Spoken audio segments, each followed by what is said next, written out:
Terus saya baru mau jawab, belum sempat jawab baru gitu kali ya, langsung wah gitu saya jatuh. Mungkin beliau kenain kuping maksudnya, tapi kan kuping pusat keseimbangan ya, supaya nggak kena di muka mungkin maksudnya, tapi kuping langsung jatuh, langsung sakit dedi saya bilang gitu. Terus habis itu tapi mungkin dia takut kedengeran teriakan saya, ditarik saya ke kamar, di kamar dijudutin lagi ke tembok gitu ya, dibalikin lagi. Saya udah diem aja, udah cuman di dalam hati zikir terus, udah pasrah gitu ya. Waktu dibilang saya rela masuk penjara karena bunuh kamu daripada anak-anak tahu maminya jadi muslim, kata gitu. Terus saya bilang dalam hati saya, nggak apa-apa saya meninggal, yang penting saya dalam keadaan muslim gitu. Tapi saya kaget lagi karena bilang sekalian anak-anak gitu ya, terutama yang paling kecil kan. Ya itu yang saya takut kan, ya saya sudah anak-anak gimana gitu ya, itu yang saya takut. Tapi saya nggak ada jawab sekata pun gitu ya, sepatah kata pun. Dibawa, yaudah ikut saya ke rumah mertua saya. Di rumah mertua sempat didoa-doain, dikira saya ini kemasukan setan ya, dikasih minyak gitu, dikasih air 2 kali tuh saya udah nggak jadi sholat subuh, nggak jadi sholat tahajud, nggak sahur ya hari itu ya. Itu saya pikir masa saya batal puasa, ya udah akhirnya saya cuma tempelin gelasnya tuh di bibir gitu ya. Saya cuma istighfar, terus di jalan tuh cuma tahu astagfirullahaladzim, doa Nabi Yunus, doa Nabi Ibrahim, la ilaha illa anta subhanaka inni kuntu minaz zalimin, hasbunallahu wa ni'mal wakil, ni'mal maula wa ni'man nasir. Itu doang, 3 itu doang yang saya sebutin. Diki bilang, terus kemarin kamu berdoa ke siapa? Mujizat-mujizat yang kamu terima itu dari siapa gitu.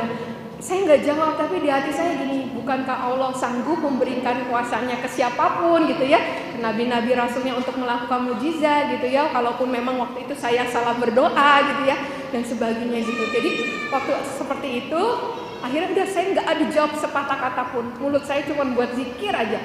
Saya pulang ke rumah, itu yang mantan kecapean mungkin tidur, anak-anak udah bangun, jadi saya mandiin anak-anak, saya mandiin. Tiba-tiba Mbak bilang, bu di depan ada polisi, kata gitu. Saya itu kalau itu bukan KDRT pertama saya sejujurnya, jadi saya pun nggak pernah kepikiran setelah KDRT itu mau melaporkan suami sendiri ke polisi gitu, nggak kepikiran. Nah tiba-tiba polisi yang datang ke rumah, 3 orang, 2 laki-laki 1 perempuan. Saya usir, Pak pulang aja. Saya nanti kalau bangun saya yang dimarahin lagi. Saya bilang, ibu diapain aja? Enggak, dia itu pengacara juga gitu. Jadi tahu mana yang bisa divisum, mana yang enggak. Kulit kepala, kuping itu nggak ada bekasnya kan? Saya bilang gitu. Tapi kayaknya polisinya jeli ya, dibilang di pelipis saya ini udah mulai hitam gitu. Itu bibir juga bu, itu hitam. Ibu diapain lagi? Oh di rumah mertua saya sempat dipukul pahanya, terus polwannya buka ini baju saya, terus di ini nggak bisa bu, ibu harus ikut kita sekarang juga. Bilang apa? Saya bilang itu kan. Terus Pak polisinya tahu dari mana? dapat laporan keributan, keramaian. Mungkin tetangga ya ada warung dekat rumah yang mungkin udah buka. Nah terus habis itu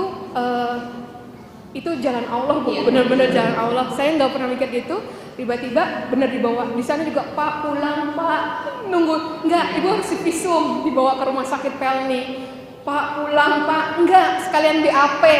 Siapa lagi yang dengar bu di rumah? Pembantu saya gitu ya, pembantu saya ikut di BAP semuanya. Jadi itu hari itu dalam 1 hari semua itu clear laporan itu. Saya nggak ngerti ya, ternyata itu jalan Allah ini.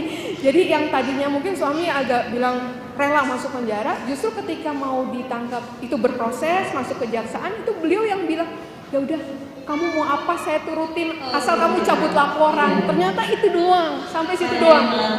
Iya, dan saya juga nggak kepikiran ya masukin bapaknya anak-anak ke penjara juga kan nggak mungkin gitu kan. Jadi ya waktu itu ternyata cuma untuk akhirnya Allah mudahkan gitu ya, sampai ya udah saya karena akidah saya nggak bisa melanjutkan rumah tangga, saya harus bercerai baik-baik, saya bilang gitu. Terus anak-anak sama saya ya, saya bilang gitu kan masih di bawah 12 tahun. Terus harta bersama dia cuma punyanya itu doang gitu ya, itu buat anak-anak aja, saya bilang gitu ya, pastinya masih dikelola saya dulu. Terus dia langsung ya gitu, alhamdulillah itu kemudahan dari Allah.